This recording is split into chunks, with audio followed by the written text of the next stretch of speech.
Hey everybody, at BV Matson here. Time to tackle a project I've never done before. We're restoring a vintage motorcycle seat. This is a 5-part series. Hit up the description for links to all the other videos, and also be sure to check out the playlist. Hit that like button if you enjoy the series. We're working on a 1968 CB350. Let's get going with part number 1.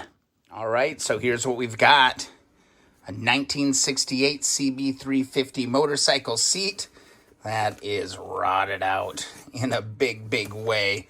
Look at this. I think the mice might have got to this. Pan is there. Pan is real rusty. We know this is a 68 because it has no pleats in the seat. It's just a smooth cover seat, and it's got one band that goes along the middle there. We're going to have to dismantle this whole thing and de-rust and repaint the seat. This is, note, a rear hinge seat. Here's the front latch, and in the back is where we would mount the rear hinge.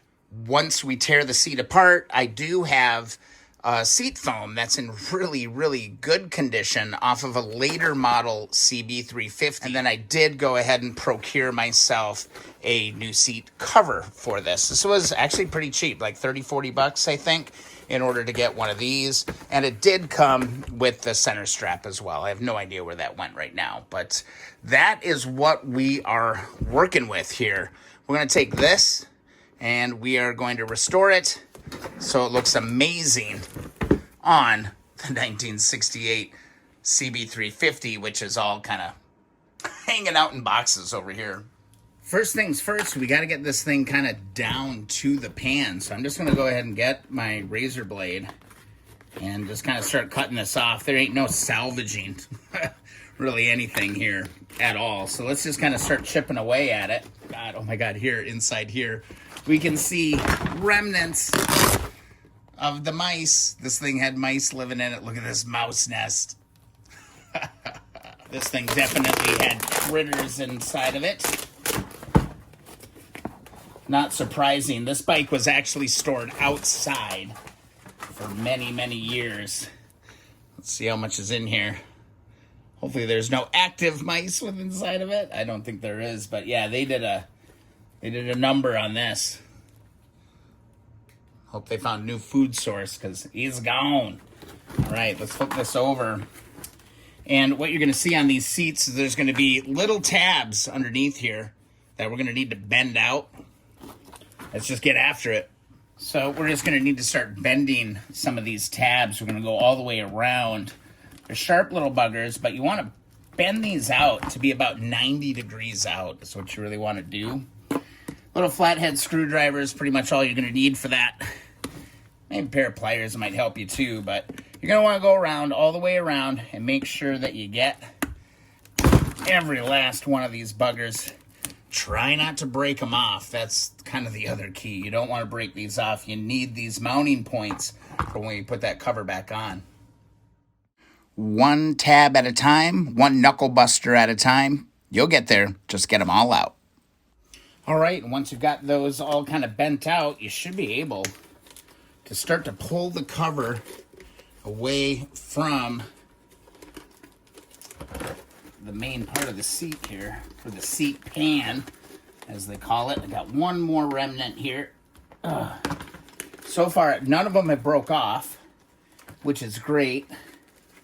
I see a lot of rust, to be quite honest. And as we're getting to this point, we're going to be able to pull this all off. It's pretty rusty. We've got one crack. I don't know if you can see that. I'll show you here in close up here in a little bit, but one nice big crack in that. Should probably try to weld that. It's pretty much off. Got a couple more little tabs here to get, and then we'll get all these pointed out 90 degrees, and then we'll go from there. All right, got all that detached. I've got all my garbage material here. That'll go straight in the trash can. Nothing really to save there. But here is the part that I'd like to keep intact, just as a reference, and that's this pad. Feels like there's some light adhesive attached to this. Yeah, there's just a little bit. You can see right here, there's a little bit of adhesive in that. This contour on this back side, though, I'm actually very interested in salvaging as best as I can. And there we go. There is the seat pan. This is going to be needed to be sandblasted for sure. Unfortunately, I do see a crack here. The grommets go in there and a crack here. So it's cracked on both sides. I could either weld this, or I may even be able to just rivet this, right? So I might be able to just rivet this together. Not sure. I'm not a welder. That's the one skill that I'm really lacking. But this bad boy needs to get cleaned up. Let's take a closer look at the pan. And that is one rusty pan. Look at that. These cracks kind of bug me. I'd like to get those welded up. Maybe I might have to test out my welding skills. It's going to take some work. I think one thing just to keep in mind, you want to get these all pointed out, all of these. Get them at least 90 degrees pointed out. It'll make your life a lot easier when you're putting it all back together.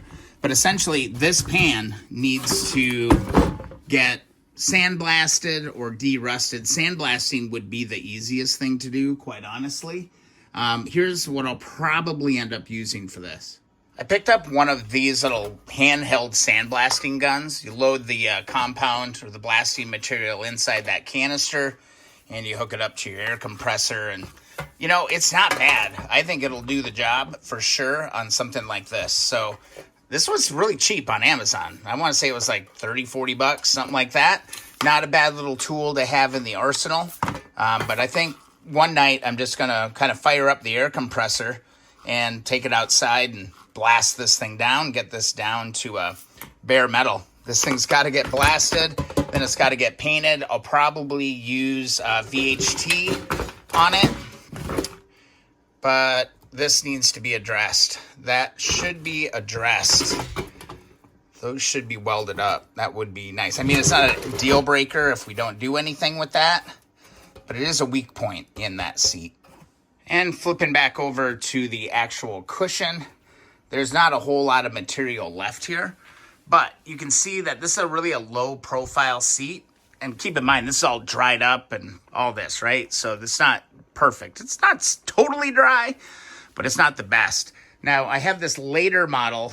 I think this is off a 71 or a 72, where the seats got a little bit more bulky on these bikes.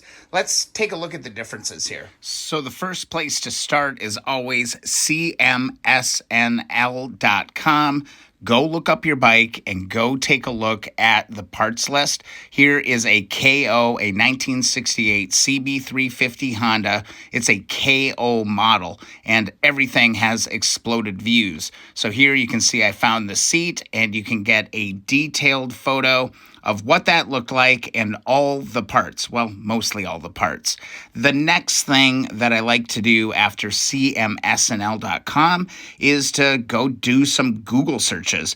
Go do some Google searches. Go check out some images of original photos or of fully restored bikes. I really like advertising photos because they really capture the essence of what the bikes really were. And here you can see exactly what we're going for. That seat is what we are trying to create out of that mess that you see on the bench right now. Use the internet. Do your research. Like, seriously, spend some time doing some research and looking at full restorations. This really gave me an idea of the target I was going for with the seat restoration. If I would have relied on the seat, kind of looking at it as it was on the bench, I would have never got this right, or as close to right as I think I end up getting it. But there we go. I love advertising photos. I love image searches. Get after it before you start. All right, there you have it. That is part number 1 of 5 coming to the channel. Be sure to check the description for links to the future videos. Also, there'll be a full playlist here eventually. In the next video, we're going for sandblasting, welding, and painting. All right, hope you enjoyed it. If so, hit that subscribe button. Also, hit that thumbs up button to show some love. And don't forget to go to keeponwrenching.com for a free sticker. We'll see you in the next video or live stream.